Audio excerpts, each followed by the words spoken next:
You are now watching Bible Response with the theologian Joe Santos.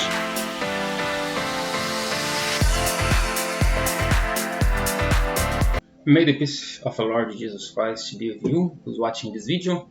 I ask you to please take some few minutes so you can read with us the scripture, the word of God, the word of Christ, the gospel of Christ, Mathew.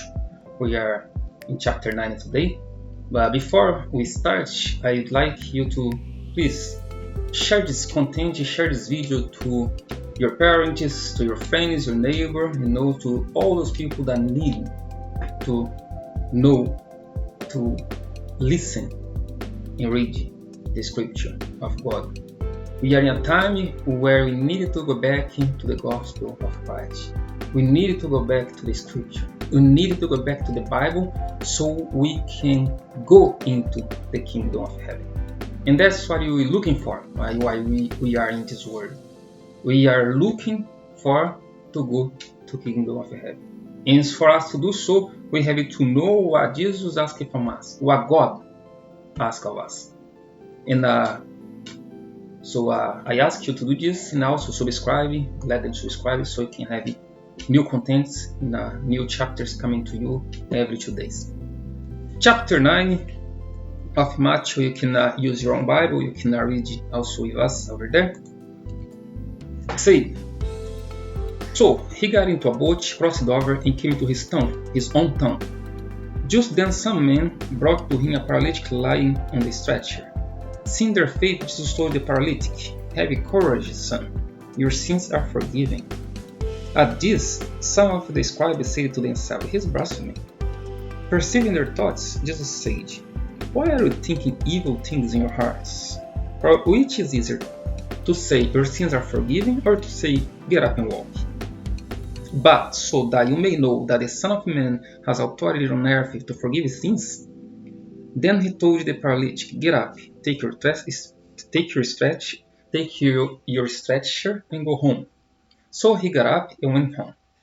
When the crowd saw this, they were awestruck and gave glory to God, who had given such authority to men.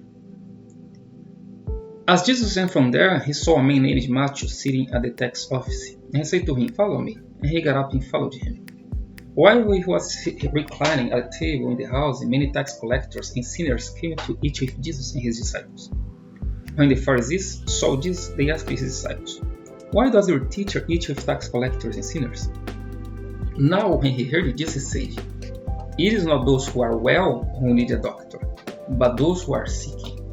Go and learn what this means. I desire mercy and not sacrifice, for I didn't come to call the righteous, but sinners."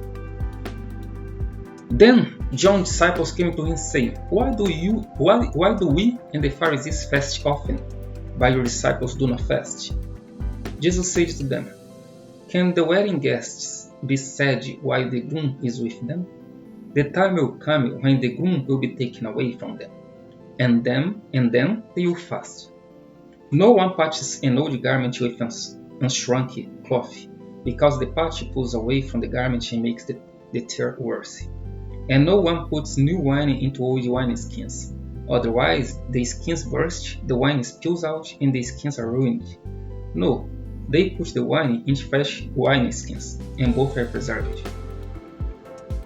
As he was telling them these things, suddenly one of the leaders came and knelt down before him, saying, "My daughter just died, but come and lay your hand on her, and she will live."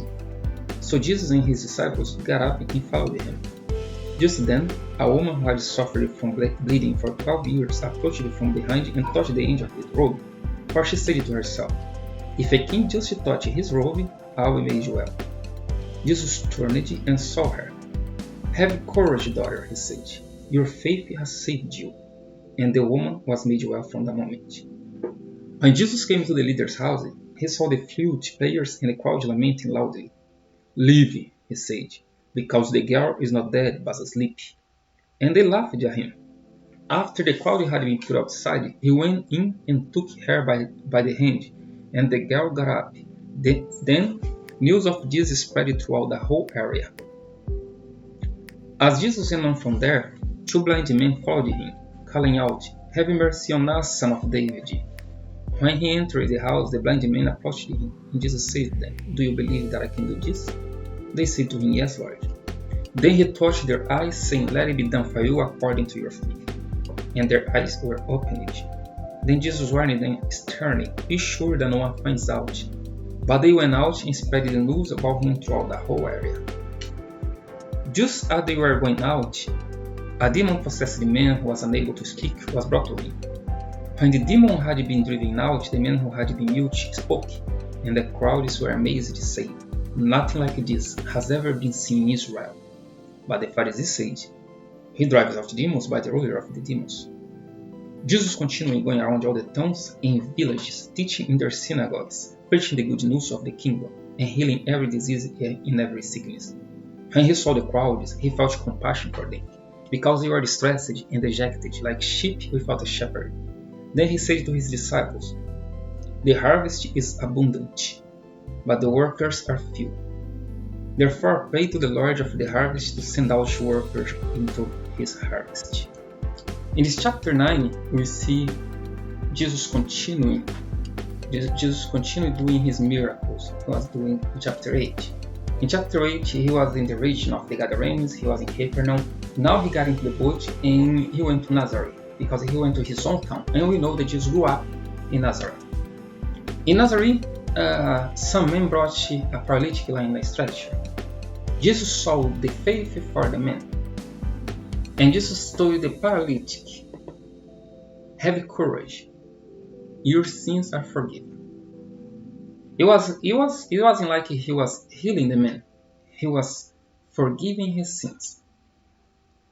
Because what happened in chapter 8 was that the people would come looking for Jesus with faith to be cured and to be healed. And Jesus would heal them, Jesus would cure them.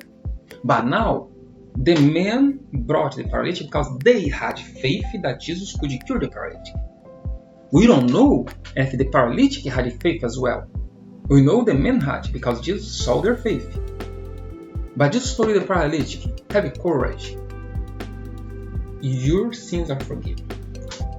Instead, if it was because of his faith, he could have said, "Have faith, you cured because of you had faith."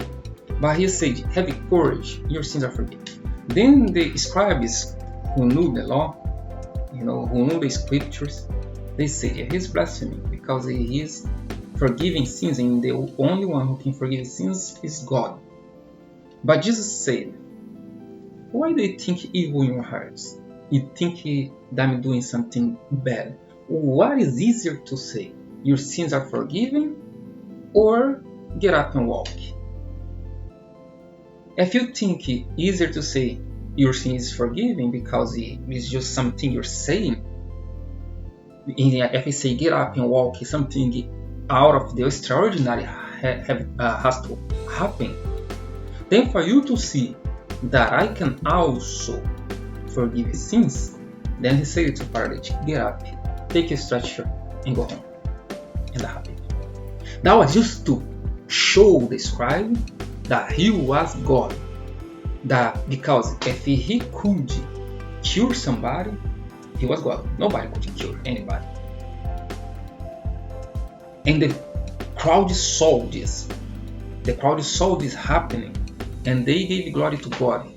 But they gave glory to God, believing God had given the authority to a simple man, not knowing that that man was God himself.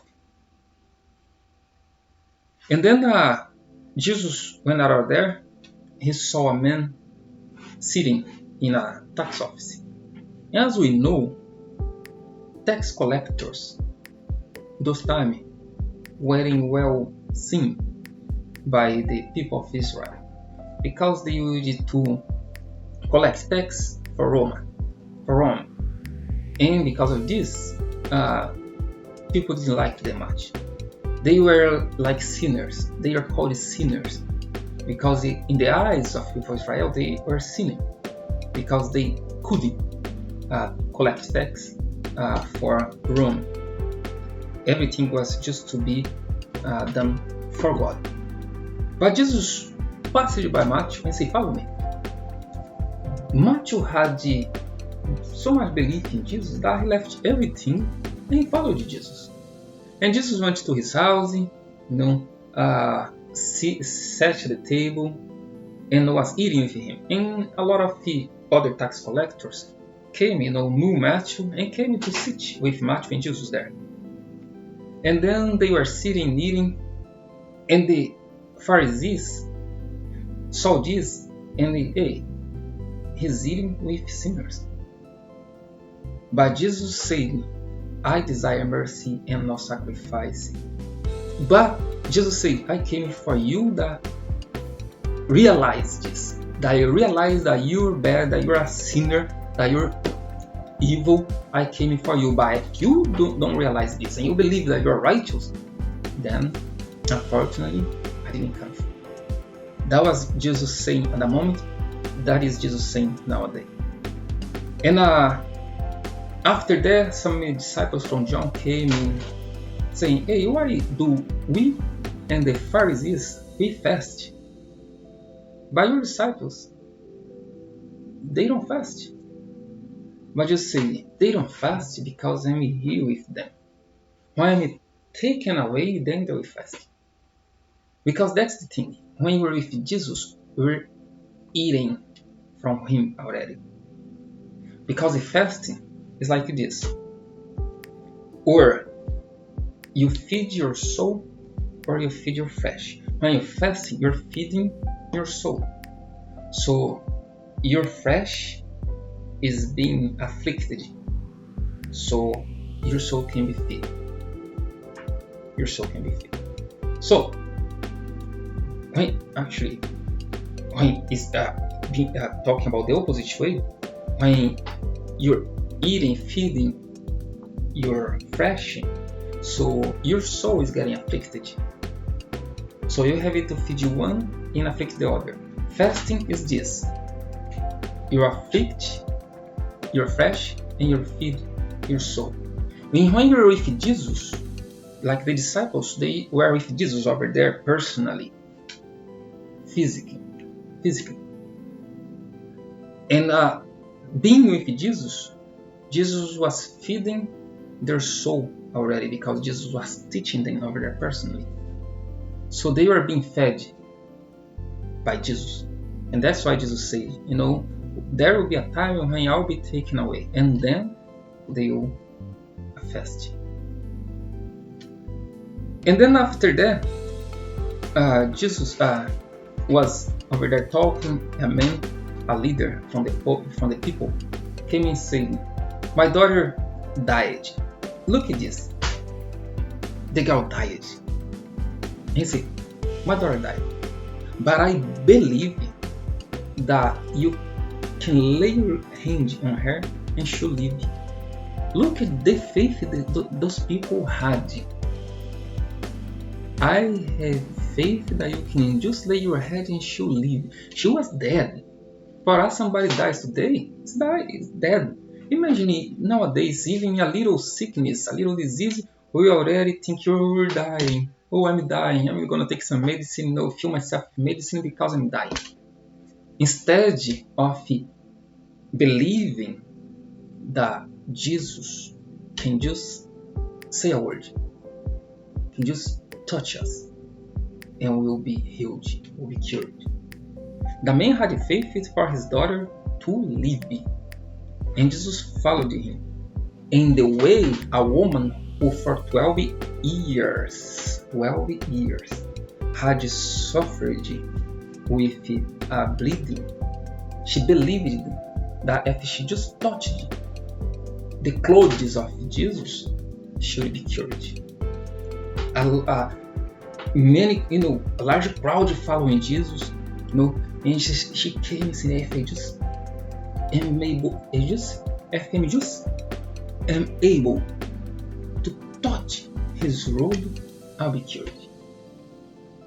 And she was able to do it. And when she did this, Jesus said, "Have courage, daughter. Your faith has saved you." At the same moment, she was cured. because she had faith to do it. Sometimes we just have to do this. We have to go, go and touch Jesus. We just have to do this. Touch Jesus.